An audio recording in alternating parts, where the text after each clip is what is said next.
Olá, tudo bem com vocês? Hoje é quarta-feira, dia 19 de março de 2025, e estamos aqui para a nossa segunda aula de atualidades. Lembrando que o canal Pensando com Si está trazendo uma programação em 3 dias. Nas segundas, trazemos dicas para responsáveis saberem como lidar melhor com questões da infância e da adolescência. Nas quartas-feiras, a gente discute um tema da atualidade que pode ajudar você na sua redação de vestibular ou da escola, enfim. E na sexta-feira, essa sexta-feira, a gente vai estrear com dicas de reforço educacional para as crianças do Fundamental 1. É assim, aqui no canal Pensando com Si, a gente faz o que é necessário para a gente facilitar a aprendizagem. Então vamos lá?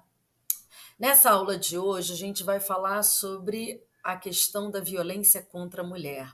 Na última aula, eu disse que no período da pandemia, em que ficamos com aquela quantidade enorme de pessoas morrendo por conta da Covid-19, um dos efeitos da pandemia foi que a violência doméstica ela apareceu, ela ficou mais evidente, porque como as mulheres estavam também confinadas em casa com seus maridos, pais, irmãos, é, elas sofreram mais violência, demonstrando que no Brasil, e talvez até no mundo, seja mais perigoso estar em casa do que estar na rua, né?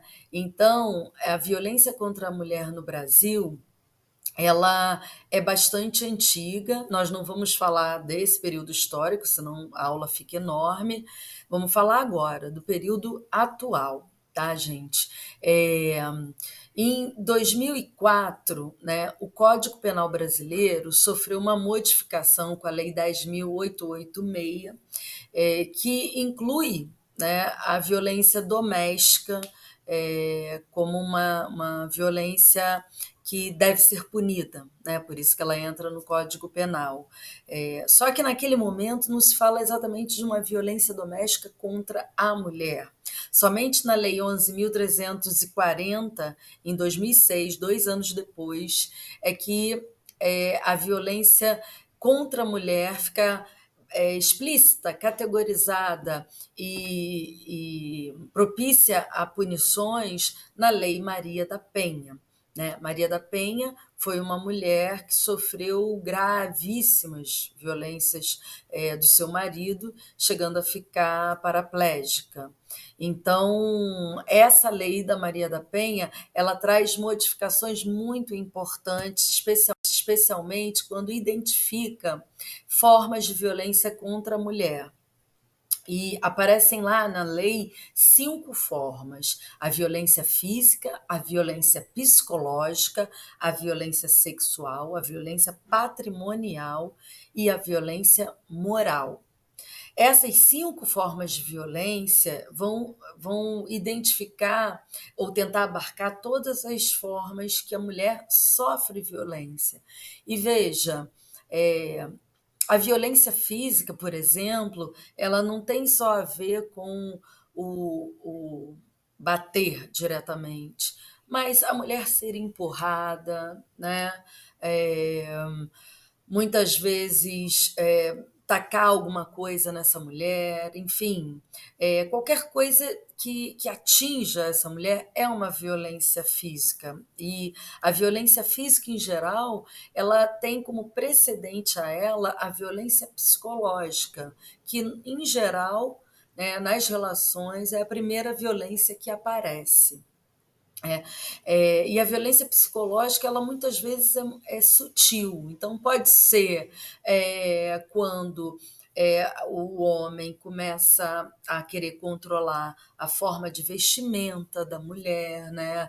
Aquele cara que já quer que a mulher não use saia curta ou decote de qualquer tipo, né? Isso já começa ali a acontecer uma pressão que vem muitas vezes travestidos de um ciúme, e esse ciúme é justificado por um amor, né? E aí o cara diz: "Ah, eu te amo demais, é por isso que eu sinto ciúme de você", né?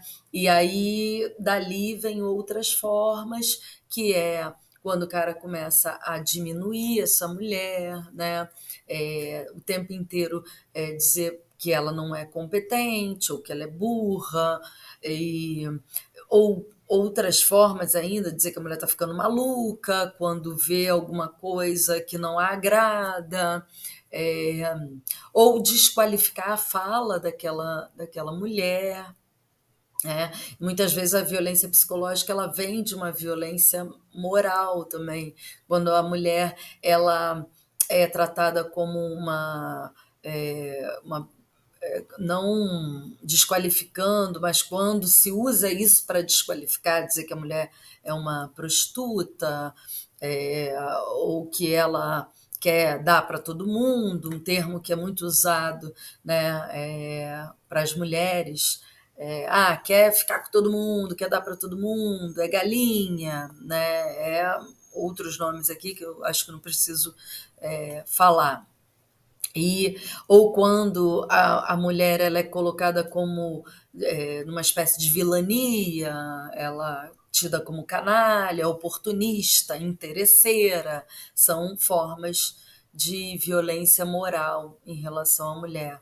A violência sexual, que muitas vezes ela acontece no início do namoro, né, ou até no ficar, quando o garoto, né, aí a galera jovem, que muitas vezes passa por isso, quando o garoto diz para a menina: se você gostasse de mim, você transaria comigo, sabe? E aí começa uma pressão ali para que a garota tenha uma relação sexual, ou, né, no caso das redes sociais, quando os garotos filmam a garota é, de biquíni ou de alguma, né, em alguma situação, ou quando há, né, que a gente sabe de casos de estupros, né, estupros coletivos, inclusive, que vão parar na rede, aí a vítima ela é revitimizada, né, porque ela sofreu a violência sexual do estupro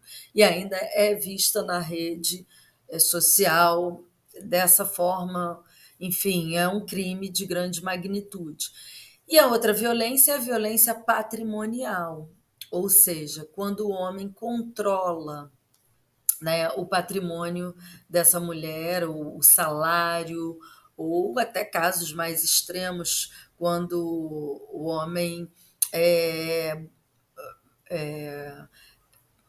assume ali uma situação de controle de um patrimônio que era dos dois, mas ele assume como se fosse só dele. Enfim, existem inúmeras variáveis para todas essas formas de violência, mas o importante é que a Lei Maria da Penha identifica essas violências. Nesse tempo todo, nesses já 21 anos, né? 21? Não, 2006, 16, 26, quase 20 anos da Lei Maria da Penha, né? A gente não tem grandes motivos para comemorar, né? Só em 2024 a Justiça recebeu mais de 2,5 mil denúncias de violência contra a mulher. O Brasil ainda ocupa o quinto lugar no ranking de violência contra a mulher em nível mundial, e as mulheres continuam sendo cotidianamente espancadas, ameaçadas, assassinadas. E aqui cabe a gente a pensar o porquê disso, né? O que acontece aqui. Primeiro, é preciso que a gente identifique a estrutura que nós estamos. Nós estamos numa estrutura patriarcal, né? Isso significa que é, há muitos e muitos e muitos anos, né? Na verdade, é até difícil identificar desde quando isso começou, mas o homem ele tem um poder na sociedade que ultrapassa é, todos os limites, porque não tem a ver só com ser homem, tem a ver com que os atributos que são considerados do masculino costumam ser mais valorizados na nossa sociedade. Por exemplo, Pierre Bourdieu, que é um sociólogo francês, né, tem um livro em que ele vai exatamente tratar disso, de como que em todos os lugares da sociedade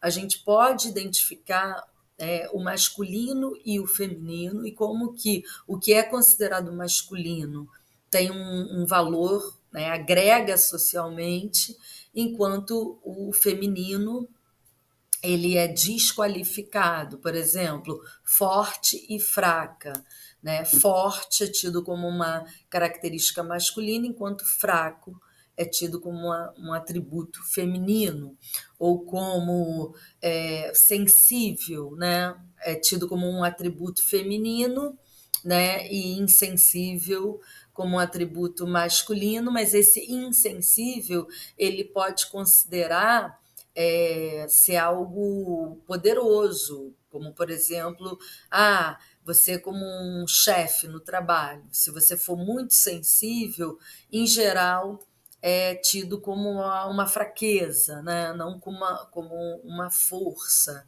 né?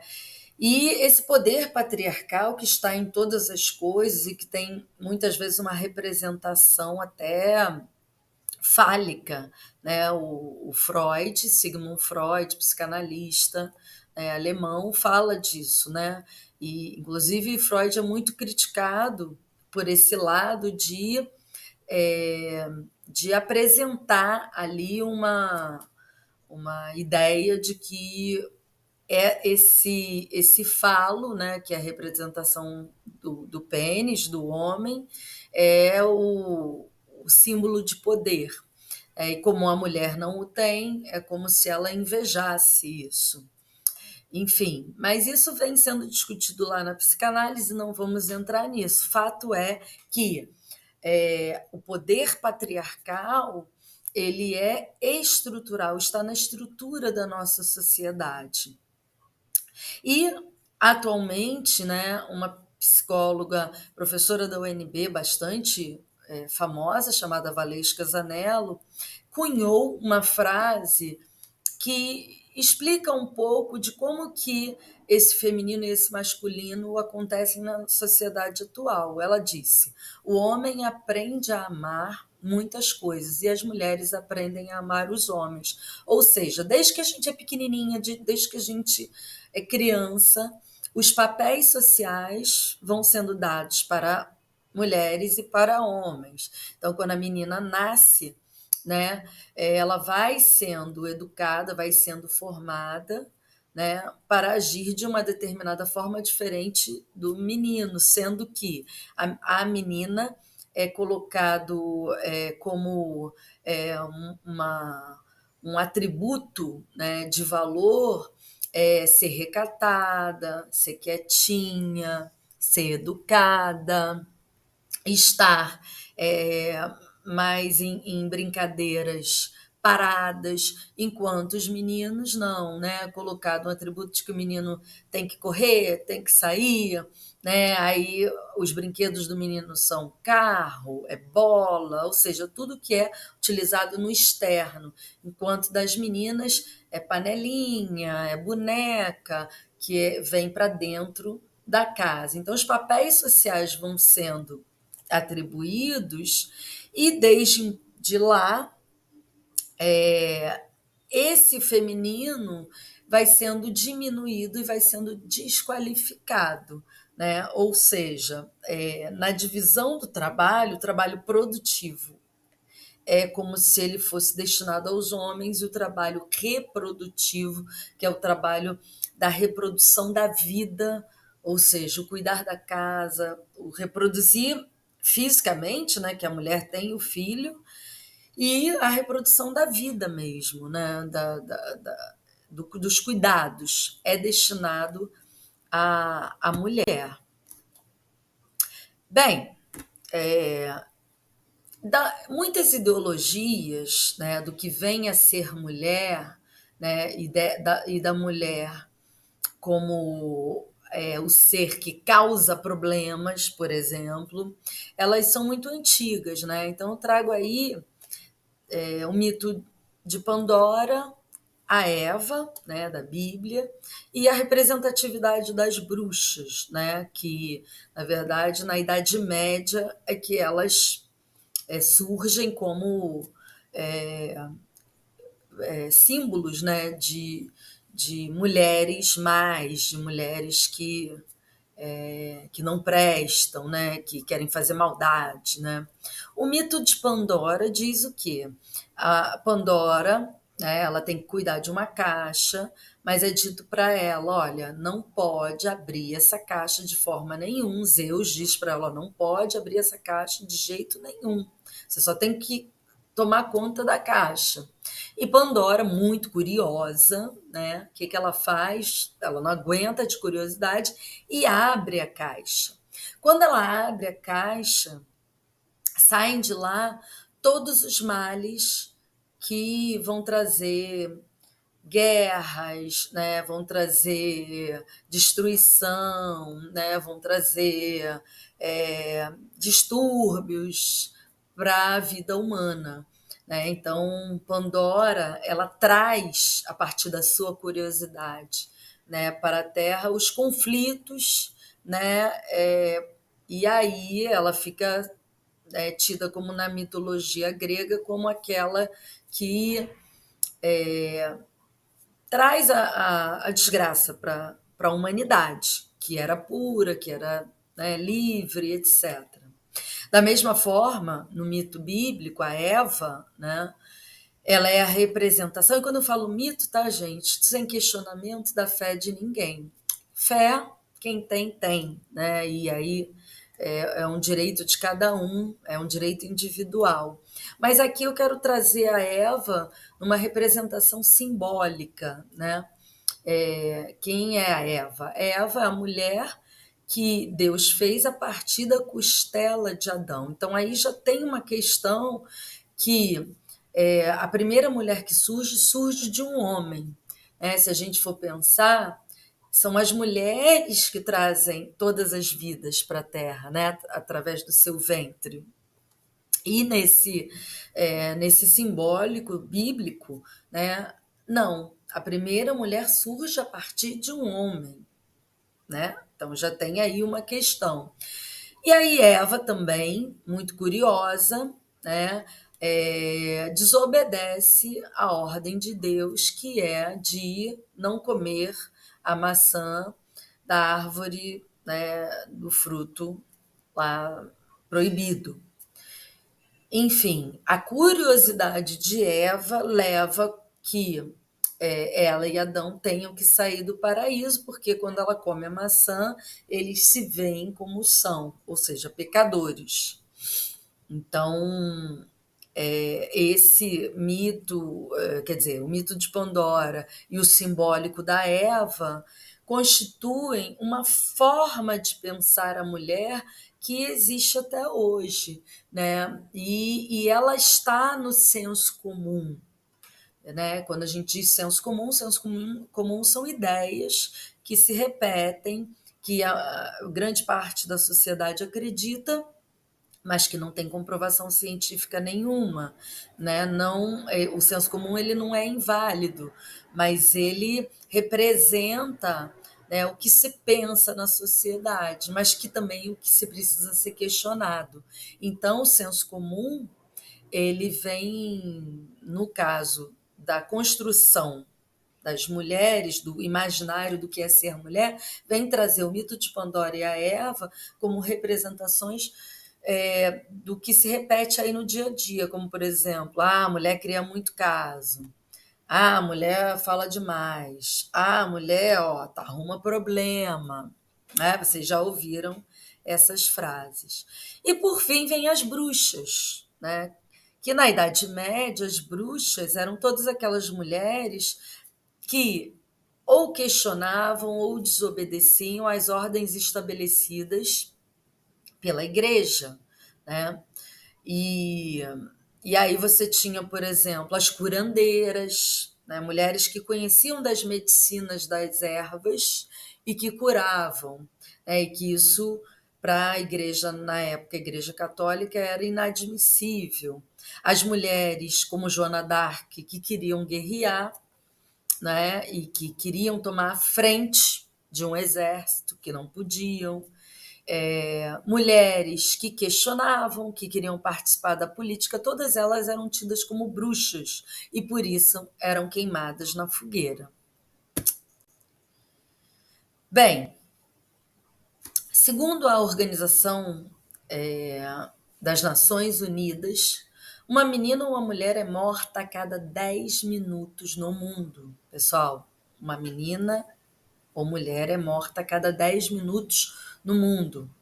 E, em geral, o assassino é alguém íntimo, pai, irmão, marido, namorado, enfim, até amigo da família, o mais íntimo possível.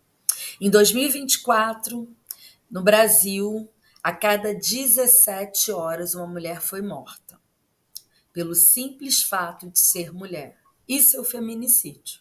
Feminicídio é quando uma mulher ela é assassinada por ser mulher. Ah, como é que isso acontece? Por ser mulher, como? Ora, pelo homem não admitir que aquela mulher tenha o seu direito respeitado. Que direito? O direito a se separar, por exemplo, é aquele ex-marido, ex-namorado que assassina a mulher porque ela não quer mais ele. Ou pior ainda, consegue ser pior ainda, assassina os filhos, inclusive. Crianças que enfim, já são extremamente vulneráveis, né? O cara que estupra e mata porque e aí depois ainda diz que porque a mulher estava andando de noite na rua com uma roupa exposta, como se a roupa da pessoa fosse a grande responsável por ela ter sido assassinada, quando a gente sabe que até mulheres de burca são assassinadas, né? É, enfim, aquela mulher que é lésbica, que não quer ficar com o homem e que o homem não admite que ela não queira ficar com ele, e aí assassina essa mulher, né? Enfim, a mulher que não admite, né, que um homem fale mais grosso que ela, ou que não admite ser interrompida, como Marielle Franco, que é assassinada, né, pelo simples fato de ser uma mulher e ter os seus direitos exercidos. Isso é o feminicídio e é esse o crime, né, que mais vem crescendo no Brasil nos últimos anos.